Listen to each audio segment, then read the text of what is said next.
राधा अष्टमी के शुभ अवसर पे हमने भी की अपनी राधा रानी की प्राण प्रतिष्ठा। Guys welcome to my blog. आज है राधा अष्टमी। राधा अष्टमी की सबको ढेर सारी शुभकामनाएं मेरी तरफ से। और आज राधा अष्टमी के दिन हम मेरे घर एक न्यू मेहमान आने वाले हैं। वैसे तो दो आने वाले हैं, लेकिन एक मेहमान हमारा यहाँ रह जाएगा और एक चला जाएगा, मतलब मेरी दी के पास। राधा अष्टमी थी तो मैं जल्दी ही उठ गई थी और उठ के मैंने नहा भी लिया था। नहाने के बाद मैं घर के कामों में लग गई थी क्योंकि मम्मी ने बताया कि आज जो पूजा होगी वो थोड़ी लेट होगी, क्योंकि बताया गया कि राधा जी का जो जन्म है वो 12 बजे के बाद हुआ था। तो हमने सोचा कि चलो ठीक है, पूजा हम भी लेट ही करेंगे। चलिए मैं दिखाती हूँ कि हमने कैसे कैसे तैयारी की है जो मेहमान आने वाला है उनके लिए। Let's go. यहाँ पे मम्मी भी अपने कामों में लग गई थी, मतलब उनके लिए प्रसाद बना रहे थे। जो नया मेहमान हमारे घर में आने वाला है वो बहुत छोटा सा है, तो इसलिए उसके लिए छोटे छोटी पूड़ियाँ बना रही थी।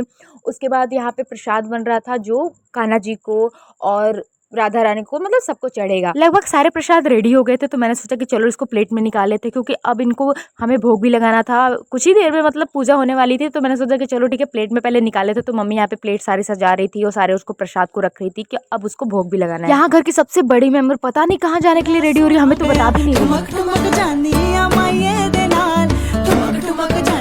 कुछ ही दिन पहले मेरी बहन वृंदावन से आई थी, तो वहाँ से कान्हा जी के लिए इतने सुंदर सुर मुकुट लेकर आई थी, उनके ड्रेस लेकर आई थी। मैं भी 2 ड्रेस लाई थी, एक राधा जी के लिए और कान्हा जी के लिए। वो बहुत ज्यादा ही मैचिंग मैचिंग भी थे और सुंदर भी थे। मैं जो नए मेहमान की बात कर रही थी, वो नया मेहमान मेरी राधा रानी ही है। मेरे पास पहले लड्डू गोपाल थे, मैंने वृंदावन से राधा रानी को भी मंगा लिया है और उनके साथ एक और कान्हा जी हैं, लेकिन वो चले जाएंगे, मतलब मेरी दी के पास चले जाएंगे। यहाँ पे रहेंगे मेरे लड्डू गोपाल और मेरी राधा रानी। टाइम हो चुका था, इसलिए मम्मी ने दोनों कान्हा जी को, राधा रानी को और ठाकुर जी को प्लेट में निकाल लिया था, क्योंकि अब इन्हें पंचामृत से स्नान कराना था, इनको वस्त्र धारण कराने थे, इनकी श्रृंगार करने थे और उसके बाद इनकी पूजा करनी थी।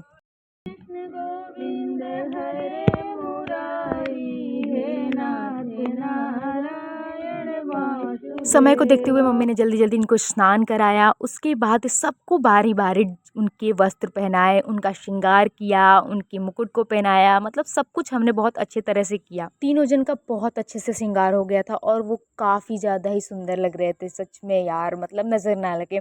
यहाँ पे इनके श्रृंगार करने के बाद हमने पूजा शुरू कर दी।